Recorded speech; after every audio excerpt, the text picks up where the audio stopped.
তো আজকের আমাদের আলোচনার বিষয় হচ্ছে গেজেট এবং সেখানে কিরকম কি পরীক্ষা পদ্ধতি রয়েছে সেগুলো নিয়ে আমরা এক এক করে আলোচনা করব। তো চলুন আমরা দেরি না করে আমরা সোজাসুজি এই ওয়েবসাইটেই কিন্তু গেজেটগুলি দেওয়া হয়েছে, এসএসসির ওয়েবসাইটে একদম সম্পূর্ণ পরিমাণে গেজেটটি দিয়ে দেওয়া হয়েছে। তো আমরা প্রথম যেটা রয়েছে যে গেজেটটা আলোচনা করব এবং সেই সাপেক্ষে কিন্তু আমরা স্কুল সার্ভিস কমিশনের যে মূল নোটিফিকেশনটা হয়েছে second SLST selection test for recruitment assistant teacher and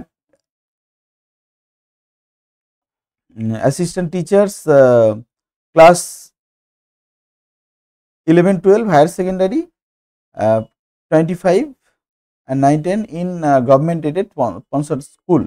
তো যাই হোক, এই যে নোটিফিকেশন হয়েছে এটা তো কোর্টের পরিপ্রেক্ষিতে হয়েছে, এই সমস্ত কিছু এখানে লেখা রয়েছে এবং এক্ষেত্রে হচ্ছে আমাদের যে বিষয়গুলো মূল জায়গায় রয়েছে সেগুলো আমরা একটু জেনে নেব। টেন্টেটিভ ডেট যেটা রয়েছে, অনলাইন অ্যাপ্লিকেশনের ডেট রয়েছে 16 জুন থেকে 24 জুন। এগুলো আপনারা শুনেছিলেন। লাস্ট ডেট হচ্ছে 14 জুলাই রয়েছে লাস্ট ডেট। আর টেন্টেটিভ রিটেন এক্সামিনেশন ডেট, এটা সব থেকে গুরুত্বপূর্ণ যে রিটেন এক্সামটা কবে হবে। Written exam will be held in first week of September 2025। এবার একের অধিক অ্যাপ্লিকেশন করা যাবে কিনা এটা একটা গুরুত্বপূর্ণ বিষয়, যে একের অধিক কিন্তু অ্যাপ্লিকেশন করা যাবে এখনো পর্যন্ত যেটুকুনি আমি নোটিফিকেশন দেখলাম। জেনারেলদের জন্য 500 টাকা এবং 200 টাকা হচ্ছে রয়েছে ধার্য। এটা হচ্ছে 9-10 এর জন্য এবং 9-10 এবং 11-12 দুটোর জন্যই কিন্তু একই বরাদ্দ করা হয়েছে। মানে কি বলবো, একই বরাদ্দ করা হয়েছে। আর এসএসসির যে ওএমআরটার সংক্রান্ত এবছর কিন্তু খুব ভালো করে ইনস্ট্রাকশন দিয়ে দেওয়া হয়েছে এবং যোগ্যতা যদি দেখা যায় 9-10 এর ক্ষেত্রে কিন্তু যোগ্যতাটা একটু আপনারা দেখে নেবেন। 21 থেকে 40 বছর কিন্তু বয়স মানে ক্রাইটেরিয়া থাকবে। আপার এজ কিন্তু 5 বছরের ছাড় দেওয়া হয়েছে। এসসিদের জন্য 5 বছর, এসটিদের জন্য 5 বছর, 3 বছর রয়েছে ব্যাকওয়ার্ড ক্লাসের এবং 8 ইয়ার্স রয়েছে ফিজিক্যালি হ্যান্ডিক্যাপ যারা রয়েছে তাদের। এবং সেক্ষেত্রে হচ্ছে যদি যোগ্যতা দেখি, গ্র্যাজুয়েট এবং post graduate from a recognized university with at least 50% marks earlier graduation post graduation. তো আপনার যে কোনো একটাতেই অর্থাৎ মাস্টার ডিগ্রি অথবা গ্র্যাজুয়েশন যে কোনো একটাতে 50% থাকলেই কিন্তু আপনারা বুঝতে পারবেন 9 এবং 10-এ। এবং সেই সঙ্গে কিন্তু বিএড থাকতে হবে এবং বিএড থাকলে পরে কিন্তু অ্যাপিয়ারিং থাকলে হবে না। বিএড বা বিএসসি বিএড থাকলেও কিন্তু হবে এবং সেক্ষেত্রেও কিন্তু অ্যাপিয়ারিং এর কোনো জায়গা নেই। অর্থাৎ যারা অ্যাপিয়ারিং ক্যান্ডিডেট রয়েছেন তাদের কিন্তু পরীক্ষায় বসার কোনো সুযোগ থাকছে না। ঠিক একই রকমভাবে কিন্তু post graduate with at least master degree যদি থাকে তাহলে পরে আপনারা কিন্তু বুঝতে পারছেন। আর 11 এবং 10-এ এবং 11-12-এ বুঝতে পারছেন 50% মার্কস যদি থাকে এবং বিএসসি যদি থাকে তাহলে পরে আপনারা বুঝতে পারবেন।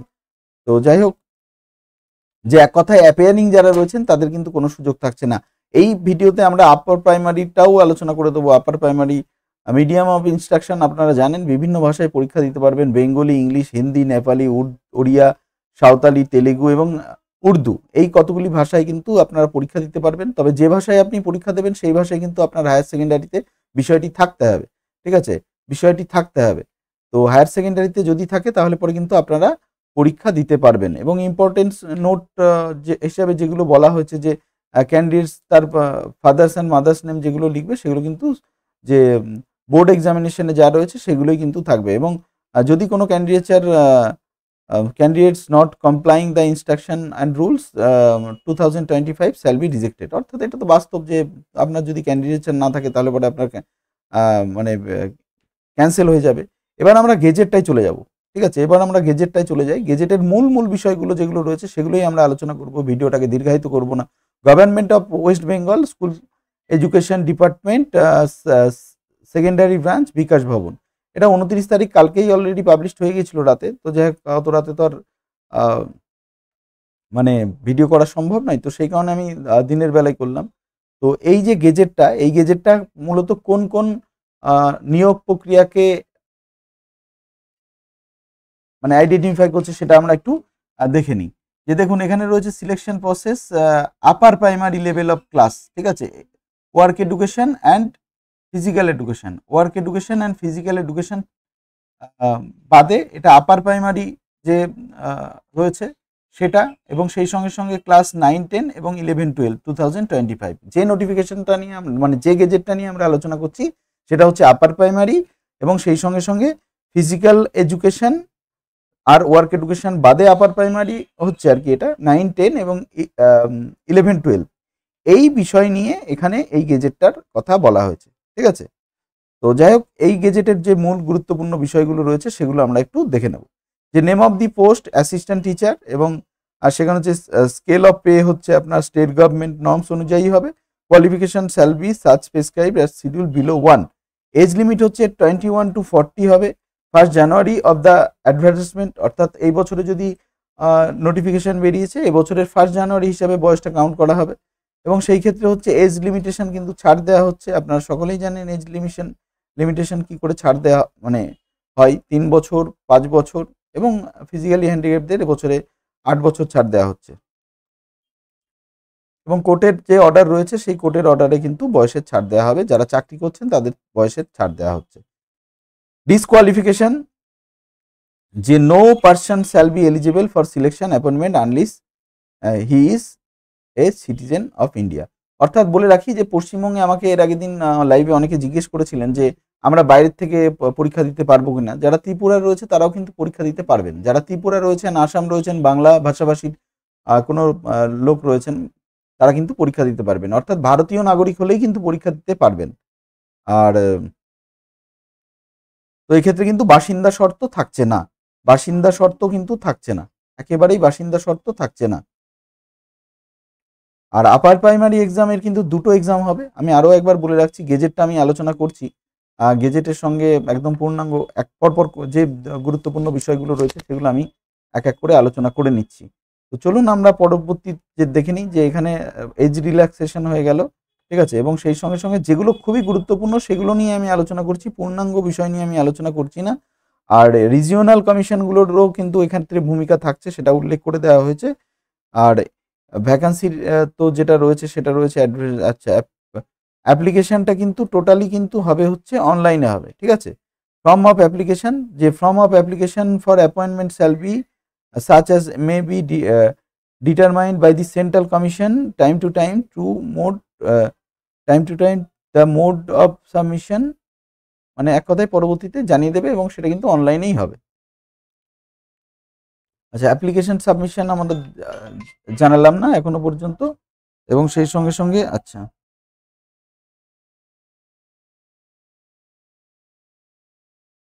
সেই সঙ্গে সঙ্গে আমরা যদি দেখি যে আচ্ছা, ভ্যালিডিটি অফ প্যানেলটা এটা খুবই গুরুত্বপূর্ণ ব্যাপার। Each panel waiting list shall be valid 1 year. তো অর্থাৎ ফার্স্ট কাউন্সিলিং থেকে কিন্তু যে 1 ইয়ার পর্যন্ত কাউন্সিলিং হবে, মানে ভ্যালিড থাকবে, ঠিক আছে, প্যানেলটা ভ্যালিড থাকবে ফার্স্ট কাউন্সিলিং থেকে 1 ইয়ার।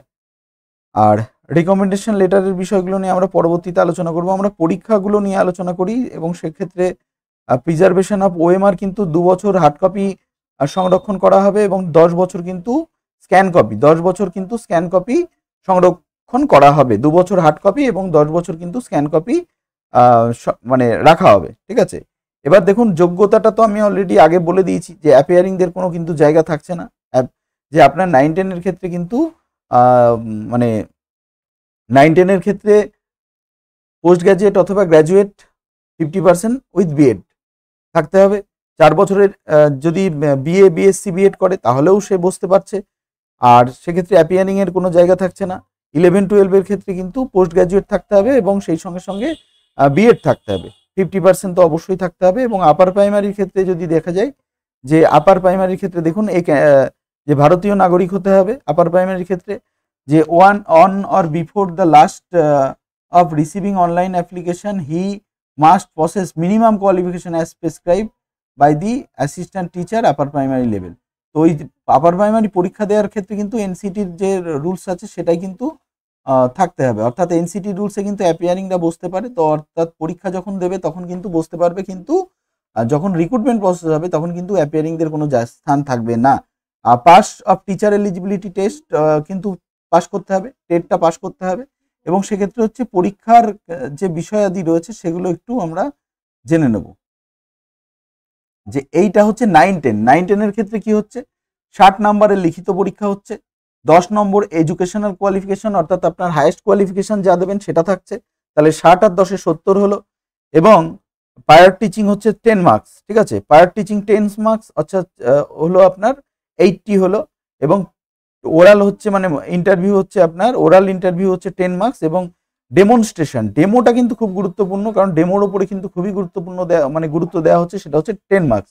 টোটাল 100 মার্কসের পরীক্ষা হবে। এবং এইখানটায় দেখুন যে at the secondary level in government and government aided government sponsored school calculated on the basis of 2 marks each year of the service in a substandard post, ঠিক আছে, as permanent on contractual basis, ঠিক আছে। যে permanent এবং contractual basis হলে পরে কিন্তু সেখানে 2 মার্ক করে দেওয়া হবে, 2 মার্ক করে দেওয়া হবে। তো সেক্ষেত্রে হচ্ছে আপনারা কিন্তু এটা হচ্ছে টিচিং এক্সপিরিয়েন্সের ক্ষেত্রে। এটার মোটামুটি সেম হচ্ছে 11-12 থাকছে। 11-12 আমি বলছি না, সেম মার্কসই থাকছে 11-12। এবার আপার প্রাইমারিটা বলে নিই। আপার প্রাইমারিতে যে রয়েছে একাডেমিক কোর্স রয়েছে আপনার হাইয়েস্ট, অর্থাৎ গ্র্যাজুয়েশনের মার্কসটা 10 দিয়ে হবে। 60%-এর ওপরে হলে 10 মার্কস রয়েছে, বিলো হলে পরে 8 মার্কস রয়েছে, এবং তার নিচে হলে পরে 6 রয়েছে। অর্থাৎ ডিএলএড দিয়ে যারা করবে তাদের তো আর মার্কসের কোনো কড়াকড়ি থাকছে না, তো সেই কারণে তাদের ক্ষেত্রে 6 মার্কস থাকছে।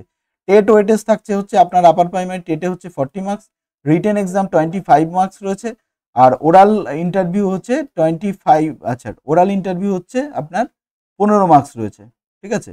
আর 5 মার্কস রয়েছে ডেমনস্ট্রেশন। তবে এই যে মানে ইন্টারভিউর গুরুত্বটা বাড়িয়ে দিল, ইন্টারভিউর গুরুত্ব দেওয়া মানে আপনারা অবশ্যই বুঝতে পারছেন কি পরিস্থিতি হতে পারে। তো সেক্ষেত্রে হচ্ছে আর কিছু বলার নেই আমাদের।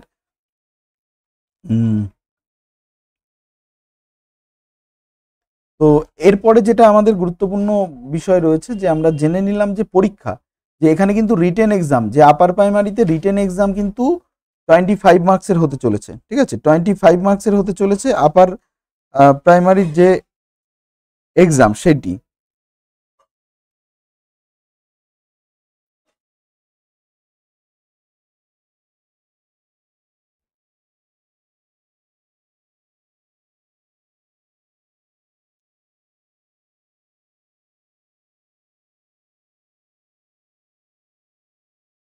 আর আপনারা জানতে চেয়েছেন যে সিলেবাসের কোনো পরিবর্তন কিন্তু এখনো পর্যন্ত হয়নি। অনেকেই জানতে চেয়েছিলেন যে সিলেবাসের বিষয়টা নিয়ে একটু বলুন। তো সিলেবাসের বিষয় নিয়ে যদি আমাকে বলতে হয় তাহলে পরে হচ্ছে আপনারা এসএসসির ওয়েবসাইটে চলে যাবেন, ঠিক আছে। এসএসসির ওয়েবসাইটে গিয়ে আপনারা তো মোবাইল থেকে হয়তো হবে কিনা আমি দেখিয়ে দিচ্ছি, তাও মোবাইলে যাবেন, মোবাইলে গিয়ে আপনারা আমি যেটা দেখালাম মোবাইলে আপনারা নিজেরাও সিলেবাসটা ডাউনলোড করে নিতে পারবেন। কি করে ডাউনলোড করবেন সেটা একটু বলে দিই, তাহলে পরে সুবিধা হবে। আচ্ছা, রিটেন এক্সামের কথা বলছি। সাবজেক্টের রিটেন এক্সাম টেট ছাড়াও একটা সাবজেক্টের 25 মার্কসের পরীক্ষা হবে, ঠিক আছে। রিটেন এক্সাম সাবজেক্টের একটি 25 মার্কসের পরীক্ষা হবে, ঠিক আছে, 25 মার্কসের পরীক্ষা হবে। এবং সেক্ষেত্রে হচ্ছে এনসিটির যে রুলস রয়েছে আপার প্রাইমারিতে, এক কথায় অ্যাপিয়ারিংদের কিন্তু রিক্রুটমেন্ট প্রসেসে জায়গা দেওয়া হবে না। কিন্তু টেটের ক্ষেত্রে কিন্তু পূর্ণাঙ্গ বলা হয়নি, শুধুমাত্র এনসিটির যে রুলস আছে সেই রুলসটাই ফলো করবে বলে বলা হয়েছে। আর এনসিটি রুলস তো আপনারা আমি আলাদা করে দরকার হয়তো আলোচনা করব এনসিটি রুলসটা নিয়ে। আর সেক্ষেত্রে হচ্ছে আপনারা যারা সিলেবাসের কথা বলেছিলেন তাদের জন্য এই ভিডিওটি, যে সিলেবাসের কথা যারা বলেছিলেন, যে সিলেবাসের কথা যারা বললেন তাদের জন্য বলে রাখি যে এখানে আপনারা ওয়েবসাইটে যাবেন, এবং ওয়েবসাইটে গিয়ে সব থেকে ভালো হয় সেটা হচ্ছে আপনারা গুগল ক্রমে যাবেন, গুগল ক্রম ব্রাউজারে যাবেন। গুগল ক্রম ব্রাউজারে গিয়ে westbengalssc.com এইটাই চাপ দেবেন, ঠিক আছে। westbengalssc.com-এ যাবেন, তো এরকমভাবে আপনাদের খুলে যাবে। তো এখানে এইটা আসছে না, তো যাই হোক, সিলেবাস যদি আপনাদের মোবাইল থেকে ডাউনলোড করতে হয় তাহলে আপনাদের একটা কাজ করতে হবে। কি কাজ করতে হবে সেটা হচ্ছে আপনাদের দেখুন আপনাদের মোবাইল থেকে কি করে মানে আপনি সিলেবাসটা ডাউনলোড করবেন সেটা দেখাচ্ছি। westbengal.com-এ গেলেন আপনি, ঠিক আছে। এখানে যাওয়ার পরে আপনাকে যেটা করতে হবে যে আপনি এই 3 ডটে চাপ মারবেন, ঠিক আছে, এই 3 ডটে চাপ মারবেন, ঠিক আছে, এই 3 ডটে চাপ মারবেন। 3 ডটে চাপ মারার পরে দেখুন আপনাদের এখানে চলে আসবে ডেস্কটপ, যে মোবাইলটাকে আপনি ডেস্কটপ মোডে নেবেন, ঠিক আছে, মোবাইলটাকে আপনি ডেস্কটপ মোডে নেবেন। ডেস্কটপ মোডে নেওয়ার পরেই দেখুন ওপরে একটু জুম করে দেখাচ্ছি আমি, যে রুলস অ্যান্ড সিলেবাস, এই রুলস অ্যান্ড সিলেবাসে যদি আপনি চাপ দেন তাহলে পরে কিন্তু সিলেবাসে চলে যাবে। যে রুলস অ্যান্ড সিলেবাসে গেলে পরে আপনারা কিন্তু রুলস অ্যান্ড সিলেবাসে যদি চাপ দেন তাহলে পরে কিন্তু এখানে সিলেবাসে চলে আসবে, ঠিক আছে। এখানে সিলেবাসগুলো আপনারা কিন্তু পেয়ে যাবেন। রুলস অ্যান্ড সিলেবাস যখন আপনারা আসবেন এখানে সিলেবাস দেখুন রয়েছে, এখানে ক্লার্ক রয়েছে, গ্রুপ ডি রয়েছে। আর অন্যান্য বিষয়ের সিলেবাস যদি আপনাদের লাগে তাহলে আপনি কমেন্ট করে জানিয়ে দেবেন, তাহলে পরে কিন্তু আমরা জানিয়ে দেবো। অ্যাপিয়ারিংরা বুঝতে পারছে না, যারা 24-26 এবং 23-25 ডিএলএড বা বিএড করছেন আপনারা, তারা কিন্তু আপনারা কেউই বুঝতে পারছেন না, ঠিক আছে। কেউই বুঝতে পারছেন না। মোটামুটি এই ছিল গেজেটের সিট সংখ্যা সহ সমস্ত কিছুই বলে দিলাম। আপনারা যারা মনে করছেন আমার টেলিগ্রামে জয়েন হবেন, টেলিগ্রামের এখন থেকে টেলিগ্রামে তো অবশ্যই আপনাদের জয়েন থাকা উচিত, এবং গ্রুপ সি এবং গ্রুপ ডি এখনো পর্যন্ত আসেনি, আশা করছি চলে আসবে। যারা যারা এখনো পর্যন্ত লাইক করেননি একটু লাইক করে দেবেন, অনেকেই রয়েছেন আজকে। এবং আজকে রাতের লাইভে অবশ্যই সকলে আসবেন, আজকে রাতে আরও বিস্তারিতভাবে আলোচনা করব। তো যারা যারা আমার টেলিগ্রাম এখনও জয়েন করেননি তাদের জন্য বলে রাখি, এইটা আমার টেলিগ্রাম চ্যানেল, এই চ্যানেলে আপনারা জয়েন হয়ে যেতে পারেন। যে TME/শিক্ষাকুটির একসঙ্গে লিখবেন, দুটো আসবে, শিক্ষাকুটির কুইজ এবং শিক্ষাকুটির। তো সেক্ষেত্রে সেখানে আপনারা কিন্তু জয়েন হয়ে যেতে পারেন, ঠিক আছে, সেখানে জয়েন হতে যেতে পারেন। তো এখানে আমরা হচ্ছে সিলেবাসগুলো দেখিয়ে দিলাম, যে সিলেবাসটা কি করে আপনারা পাবেন বা কোথায় গেলে পাবেন, তো সেটা আমরা একটু দেখিয়ে দিলাম। যদিও এখানে সমস্ত সিলেবাস নেই,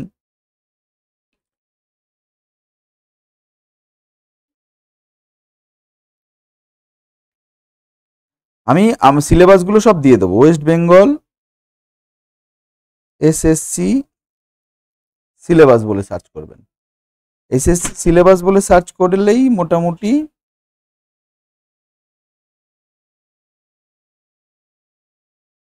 বিভিন্ন ওয়েবসাইট চলে আসবে, সেখান থেকে আপনারা সিলেবাসগুলো পেয়ে যাবেন।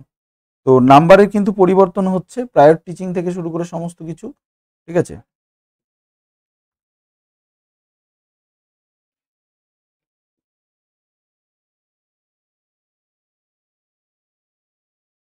আচ্ছা, এবার প্রশ্ন উত্তর সকলের হবে যে একজন পরীক্ষার্থী দুটো পরীক্ষায় বসতে পারবে কিনা। দুটো পরীক্ষায় বসতে পারবে না এরকম কোনো রকম বিষয় কিন্তু দেওয়া হয়নি,